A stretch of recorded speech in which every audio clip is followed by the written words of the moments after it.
se sont revêtus d'un casque ou d'un assimilé casque pour signifier à nos dirigeants qu'aujourd'hui, plus que jamais, nous sommes prêts. Nous sommes prêts, non pas à nous battre, car nous sommes des pacifistes, mais nous sommes prêts, plus déterminés que jamais, à affronter le pouvoir, à affronter Macron et sa clique, car nous pensons qu'une autre société plus juste et plus humaine est possible. Aujourd'hui, c'est la reprise des Gilets jaunes. Nous allons, tour de rôle, vous expliquer pourquoi, après 10 mois de lutte, nous estimons que notre combat est encore juste et qu'il mérite d'être continué. À tous, citoyens de France, nous vous souhaitons une bonne année, une bonne rentrée sociale, que chacun d'entre nous se mette face à ces défis, réfléchisse à ce qu'il vit, à ce qu'il va laisser à ses enfants. Et après cette réflexion, chacun d'entre nous, librement, prendra sa décision. Est-ce qu'il est temps d'arrêter le combat, de baisser la tête et de se courber face au pouvoir? Ou est-ce qu'il est temps, un jour, de se rassembler et d'aller dire à nos dirigeants: cela suffit, nous voulons vivre dignement, nous voulons vivre simplement, nous voulons simplement vivre normalement comme tout citoyen a le droit de le faire dans une démocratie digne de ce nom. Aujourd'hui, la France, pays des droits de l'homme, est montrée du doigt par l'ONU. Nous, Gilets jaunes de Besançon, sommes allés à l'ONU à Genève le week-end dernier. Sur ce, je vous souhaite une bonne reprise, un bon samedi à tous, bonne journée.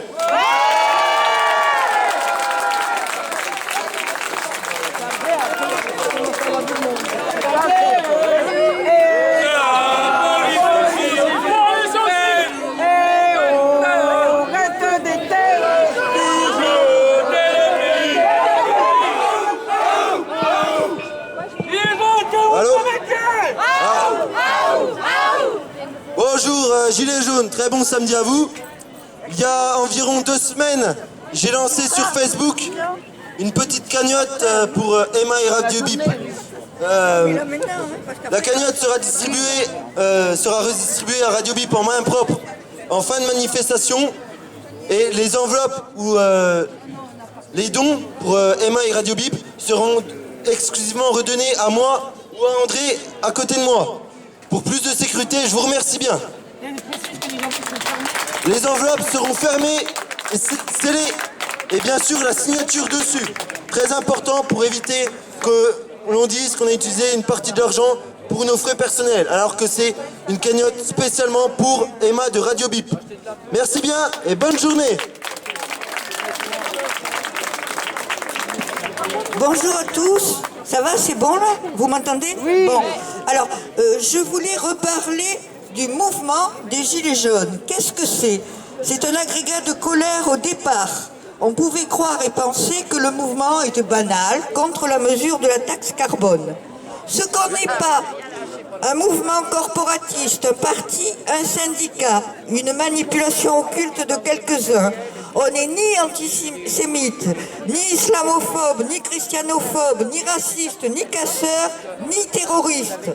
On est un mouvement spontané, historique, qu'on ne verra certainement qu'une fois dans sa vie. Une mesure, la hausse des prix de l'essence a cristallisé tous les désespoirs enfouis chez beaucoup, qui souvent n'avaient jamais manifesté. Ils se sentaient exclus de tout débat citoyen, isolés dans leur survie quotidienne. Et là, quelqu'un a eu le génie d'endosser un gilet jaune, puis peu à peu, on a tous eu l'idée d'occuper les ronds-points. Le gilet jaune, il nous avait été imposé par Sarkozy, c'était une obligation. Le citoyen gilet jaune, il s'en sert contre l'ordre établi. Le gilet jaune est visible et signale un danger, et c'est bien le cas dans le mouvement, l'urgence sociale, fiscale et environnementale. La France est la championne du monde des ronds-points conçus par des technocrates. Ils se retrouvent occupés par des révoltés.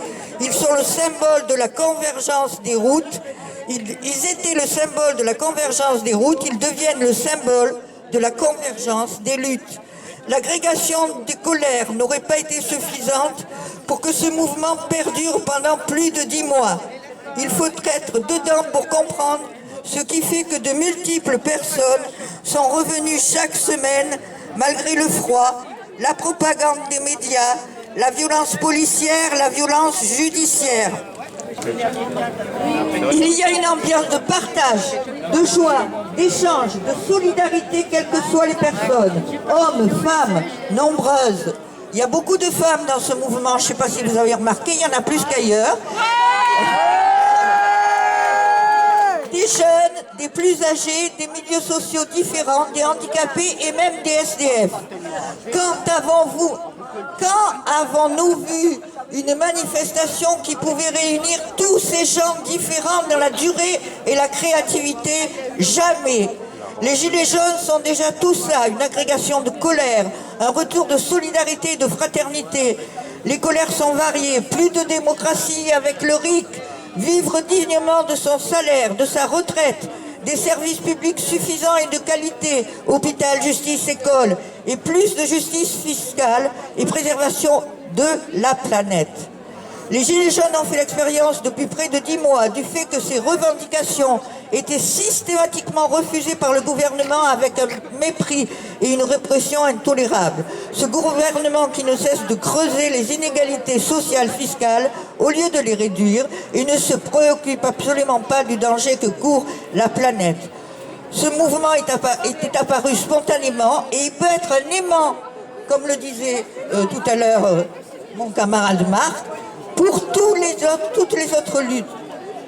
L'urgence est là, elle est fiscale, économique, sociale, judiciaire, démocratique. Gagnons ensemble ou nous risquons de perdre séparément. Citoyens byzantins, rejoignez-nous, que vous soyez politisés ou pas. C'est notre combat, c'est votre combat que nous menons tous ensemble. Ils ont l'argent, nous avons les gens.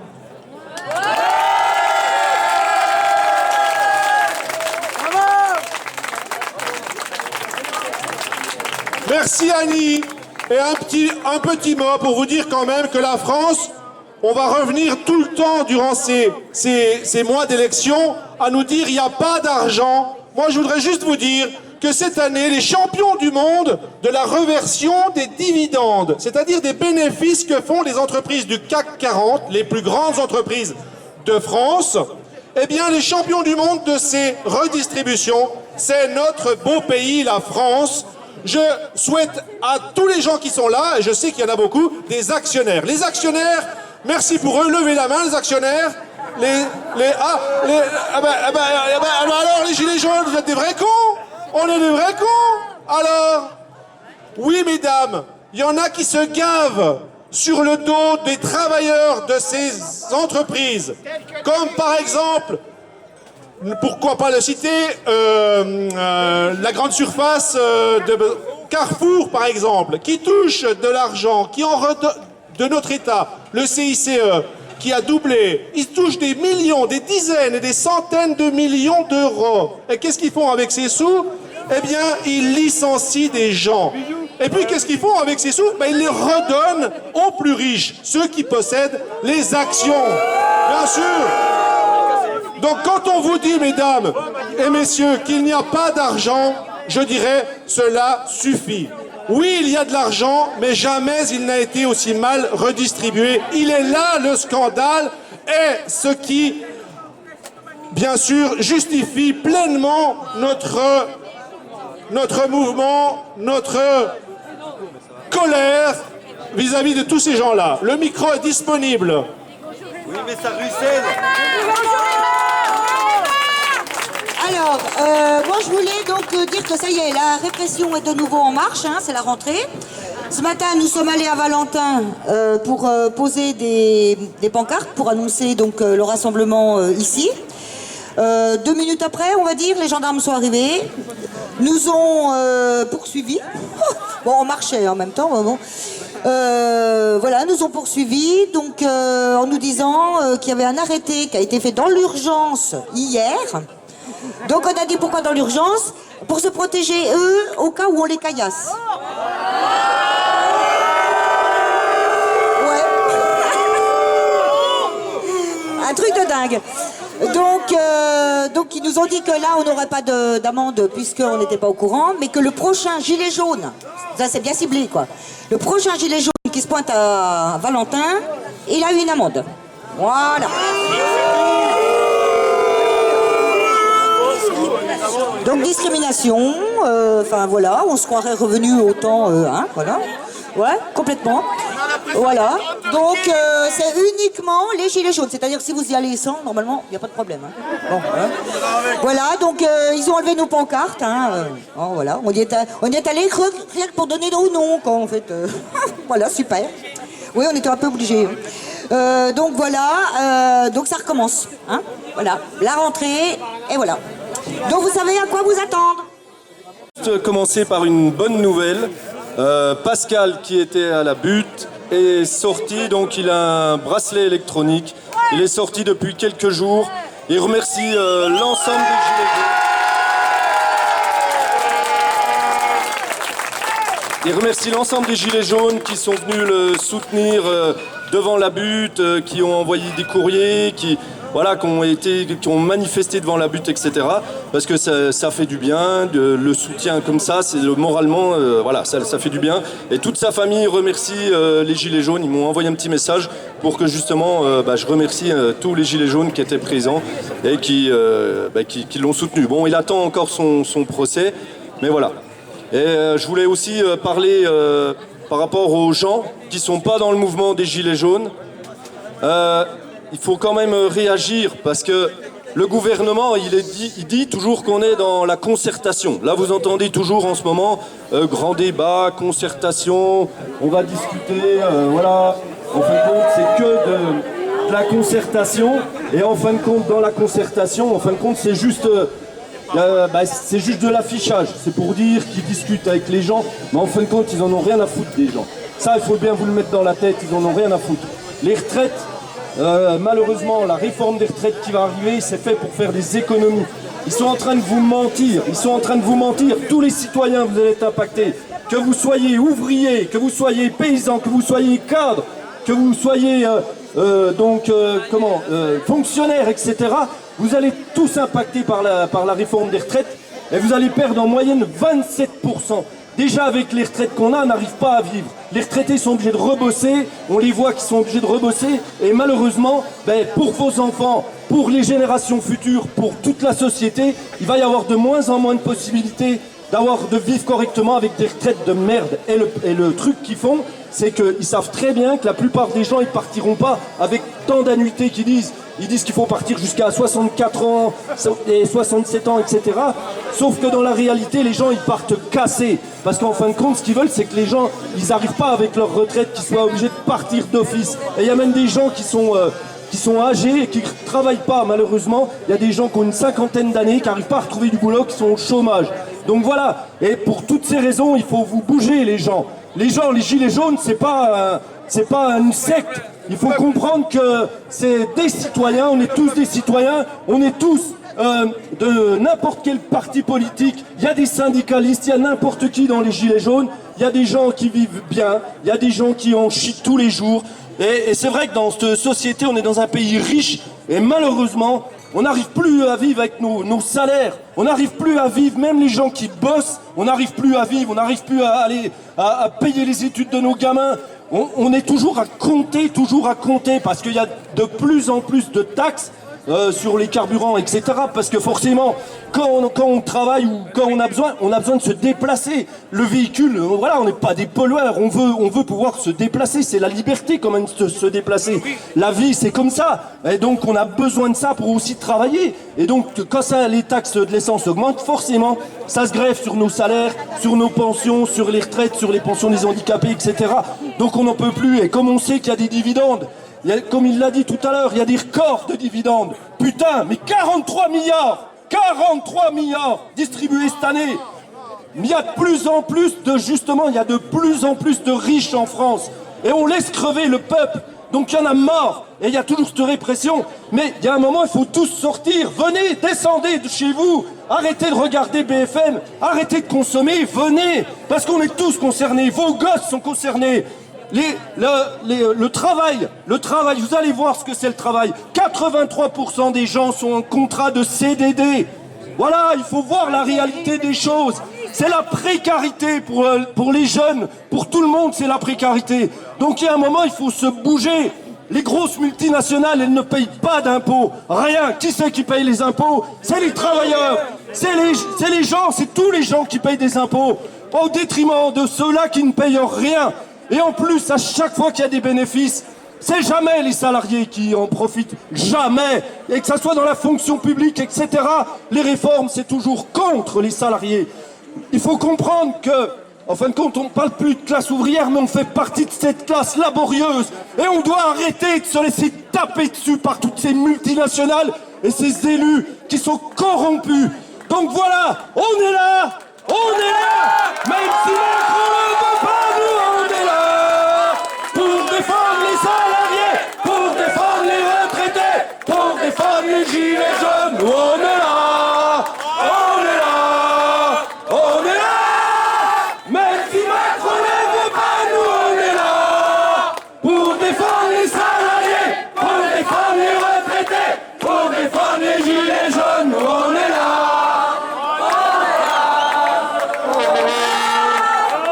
Eh bien, bonjour à tout le monde. Moi, j'aimerais juste dire deux petits mots. Déjà, c'est important pour moi. Je vous remercie d'être ici aujourd'hui. Ça me fait super plaisir, ça me fait super chaud au cœur. On ne lâche pas, on lâche rien, on lâchera rien de toute façon. Et une autre nouvelle, pour moi, qui est réjouissante, je vais vous parler de BFM VC, BFM TV. Niel vient de se désengager, donc Free. Et Orange va se désengager également. Donc ça fait, il me semble-t-il, 30% de vues en moins pour BFM VC. Voilà.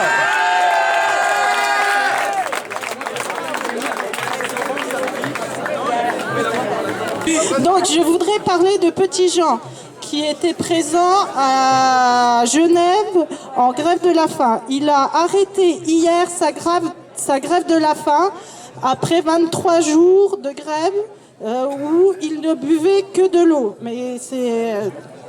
Donc il y a le consul de France de l'ONU qui s'est engagé envers lui par écrit d'emmener son dossier à l'ONU pour qu'il soit étudié. Il s'est aussi engagé à faire un dossier pour reconnaître le statut de street medic ou de secouriste de rue. Il s'est aussi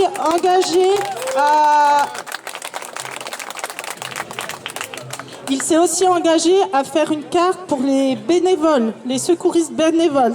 Donc ça sera étudié avec lui. Donc voilà. C'était pour dire aussi que moi j'ai eu la chance de l'héberger lors de sa marche où il a effectué plus de 2000 km. Donc voilà, moi c'est une personne au grand cœur, un street medic de Marseille qui a été victime de répression, de vol de matériel. Et pour moi, je trouve ça scandaleux qu'on s'en prenne aux street medics, que ce soit n'importe où en France, pour leur confisquer leur matériel.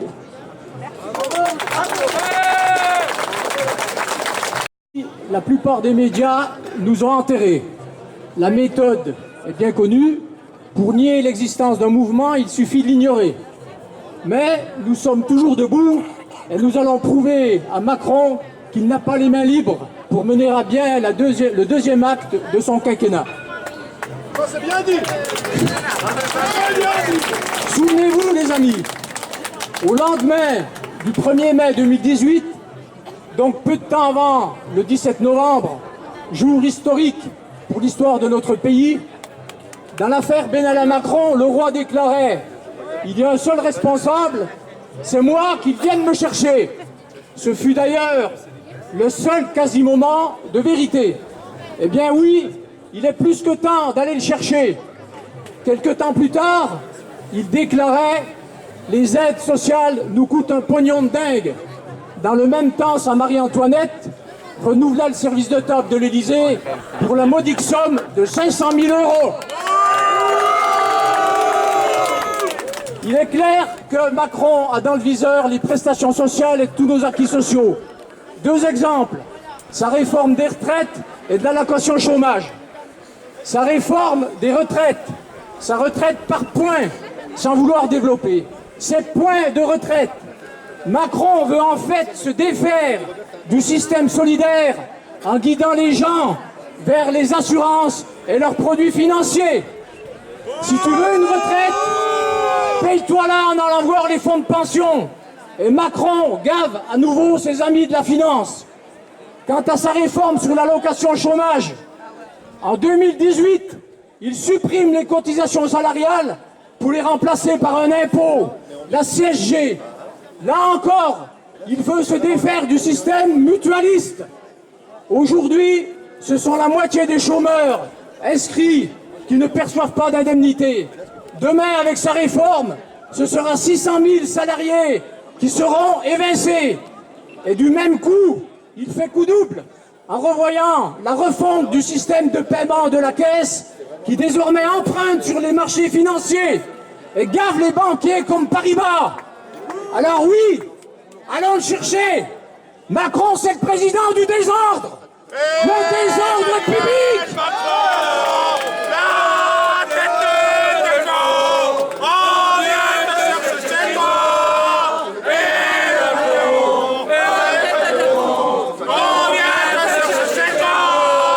Macron, c'est le désordre public avec un Castaner qui agresse, qui mutile de façon irréparable les manifestants, qui multiplie les arrestations, qui organise le fichage politique de masse et ces préfets qui bafouent la Constitution en ne reconnaissant pas le droit inaliénable de manifester. Macron, démission, Castaner en prison. Macron, démission, Castaner en prison. Macron, démission, Castaner en prison. Macron, démission, Castaner en prison. Macron, démission, Castaner en prison. Macron, c'est aussi le désordre économique. Les exemples abondent. Près de chez nous, la CGE Alstom, la privatisation des aéroports de Paris, et j'en passe. C'est le désordre social avec une précarité qui explose alors que la fortune de Bernard Arnault vient d'être évaluée à 7 millions d'années de SMIC. Fortune acquise sur le dos des travailleurs, mais en pratiquant l'exode fiscal et en touchant les indemnités de l'État comme le CICE. C'est le désordre écologique quand la planète brûle. Rien sur les pesticides, alors que même la justice américaine, justice comme chacun le sait des plus bolcheviques, attaque Monsanto en justice. C'est l'entêtement nucléaire. Rien sur l'urgence climatique, si ce n'est un de Rugy qui, avant l'affaire des homards, osait déclarer qu'en cas de canicule, les parlementaires seraient dispensés de porter la cravate. Bref, il est temps d'aller chercher Macron. Il est temps d'aller chercher Macron, les amis. Et que Macron se le dise, nous sommes dans un pays régicide. Et dans un pays régicide, c'est les citoyens qui font la loi.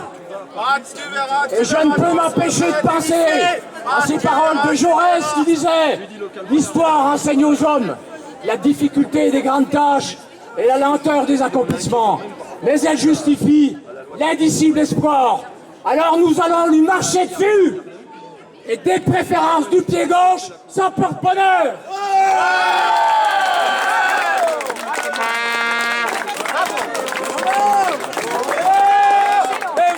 Pour les retraités, pour défendre les gilets jaunes, nous on est là, on est là, on est là.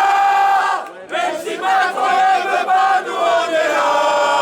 On défend les salariés, on défend les retraités, on défend les gilets jaunes, nous on est là, on est là, on est là. Je voudrais dire qu'on a assisté à un moment de plénitude. Là, on vient d'avoir un discours construit, et je dois dire, sans papier, sans préparation. Moi, je dis simplement, mesdames, messieurs, que parmi les gilets jaunes...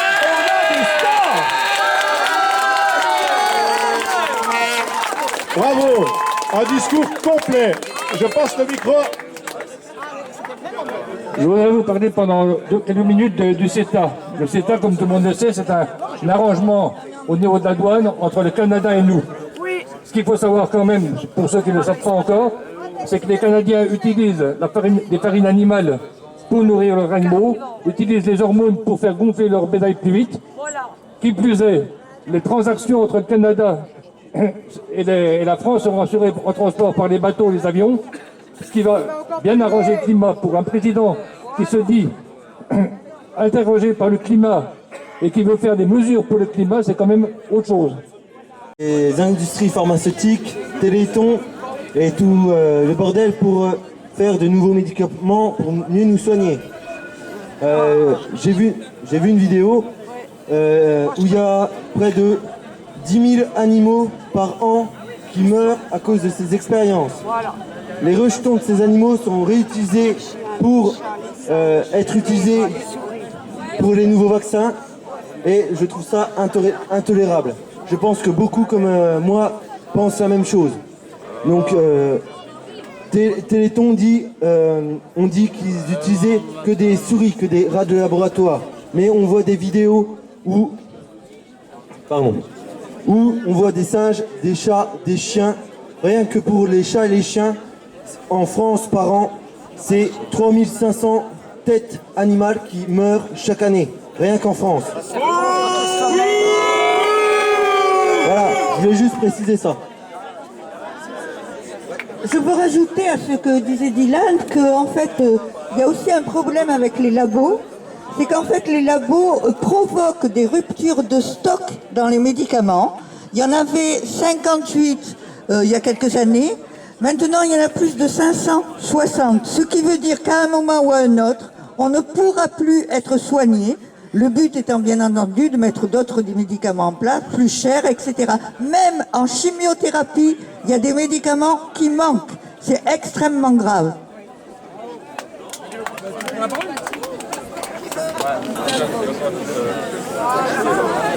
J'aimerais aussi parler d'ADP. ADP, comme tout le monde le sait, c'est une entreprise nationalisée qui a donc été payée par nos impôts.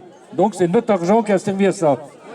ADP va être concédé à une entreprise privée pendant 75 ans. L'entreprise privée va faire des bénéfices et va s'en servir pour ses actionnaires et pour l'optimiser fiscalement. Donc je trouve ça aberrant. C'est un petit peu comme si quelqu'un venait chez vous, prenait une partie de votre argent pour s'en servir pour lui. Et on pourrait rajouter à ADP que les barrages, vous savez, en France, il y a beaucoup d'eau. Et cette eau, c'est du facile. On met un barrage, on fait tourner une roue et ça fabrique de l'électricité. Et ça, l'État savait bien le faire. Il a construit des barrages un peu partout. Et aujourd'hui, ces barrages, eh bien, il faut les vendre au privé. Les barrages, comme les autoroutes, comme ADP, ça va aller au privé. Je voudrais en rajouter une toute petite couche. Vous savez, il y a quelque temps, on avait fait les gros titres avec la prise en charge que nous faisions de nos vieux dans les EHPAD.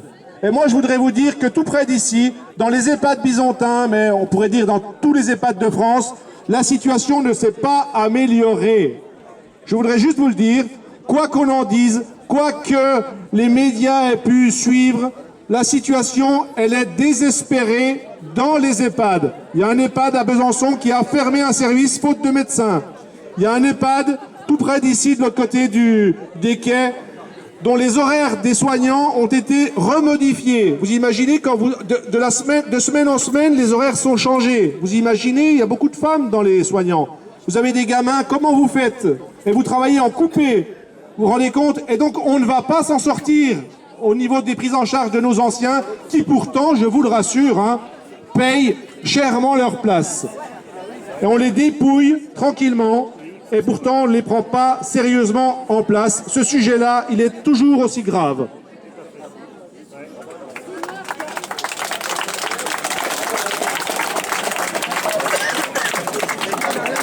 Bonjour à toutes et à tous. Je suis handicapée depuis 6 ans. Et ce qui m'énerve le plus, c'est quand je vois des citoyens lambda qui rigolent quand ils voient des gilets jaunes, pensant qu'on est des utopiques, pensant que ce que nous faisons ne servira à rien, Je précise que quand on est handicapé, on ne choisit pas ce handicap. Moi, c'est une maladie rare et je peux vous dire à toutes et à tous qui rigolez des gilets jaunes que ça peut vous arriver à vous aussi et que le jour où vous serez handicapé, malade et que vous n'aurez aucun besoin humain pour vous aider, là vous pourrez pleurer. Mais ce sera trop tard pour vous car vous aurez rigolé des gilets jaunes qui essaient d'avancer et qui essaient de faire quelque chose pour vous, pour nous, pour tout le monde.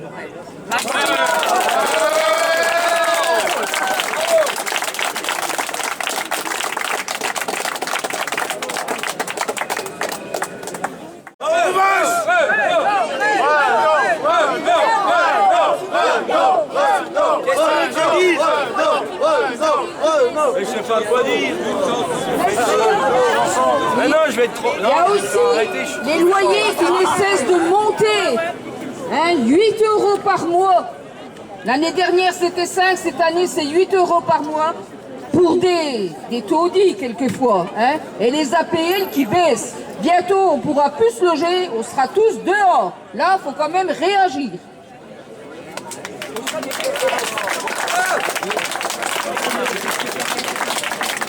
Bon.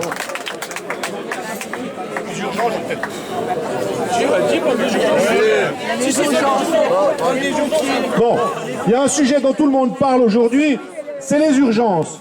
Mais je voudrais vous dire, les urgences, c'est le même sujet que les EHPAD il y a quelques mois.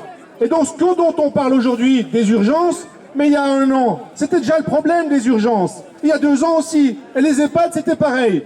Donc parler des urgences, c'est parler aussi des EHPAD, c'est parler de la situation générale de la santé dans les hôpitaux. C'est difficile et les gens sont finalement maintenant, en gros, ils sont polyvalents, on travaille sur plusieurs services. Comment voulez-vous que l'on soit compétent, que l'on prenne un peu, qu'on donne du sens à notre travail quand on est blackboulé d'ici de là pour combler les trous? Nous sommes des pions à mettre dans des cases. C'est ça, maintenant, la santé dans notre pays. Et donc, effectivement, j'aimerais bien que les blouses blanches se mobilisent.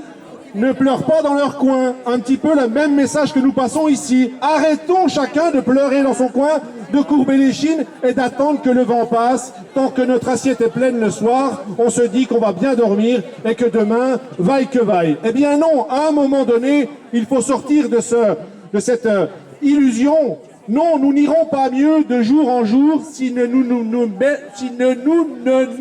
mobilisons pas. Voilà.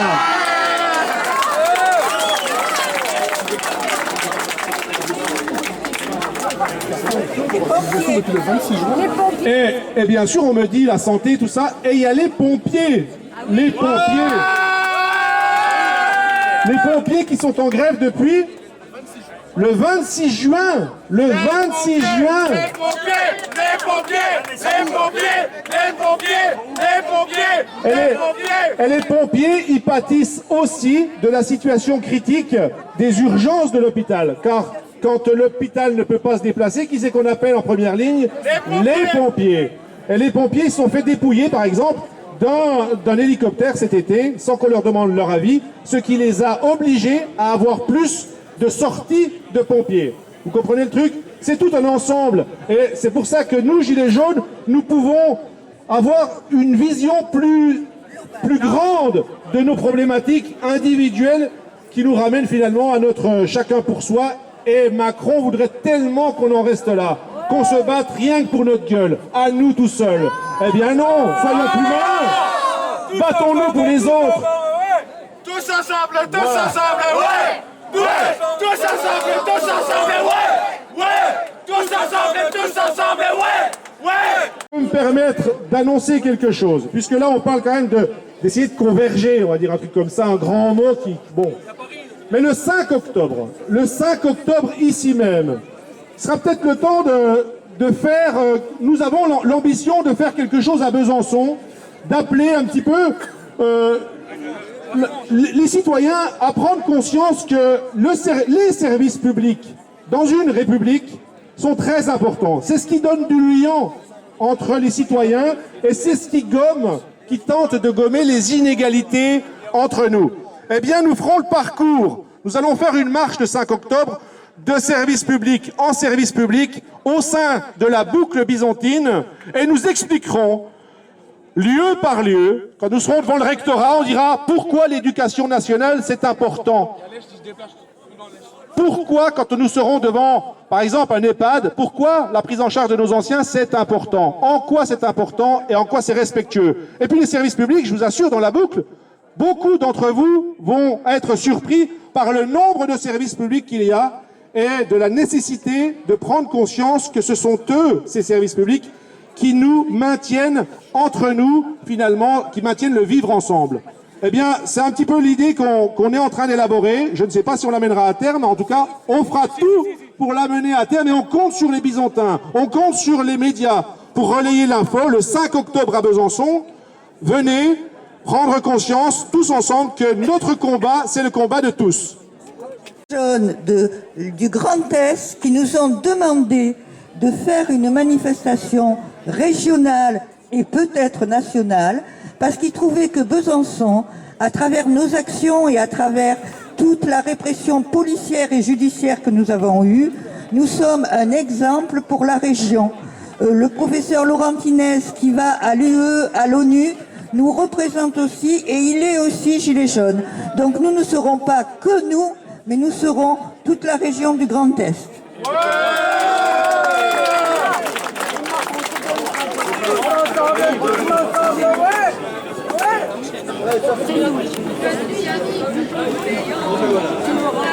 Force pour dire que dans 2 semaines, samedi 21, il y aura une grande marche pour le climat à Besançon le samedi après-midi.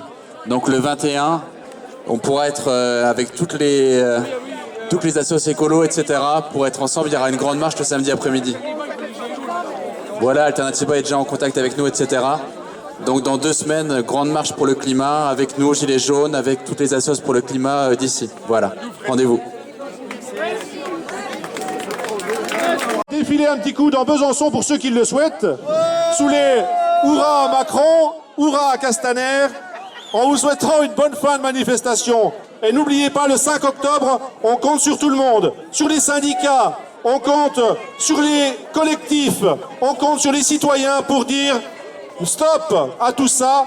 Une autre société est possible, elle est possible aujourd'hui et maintenant.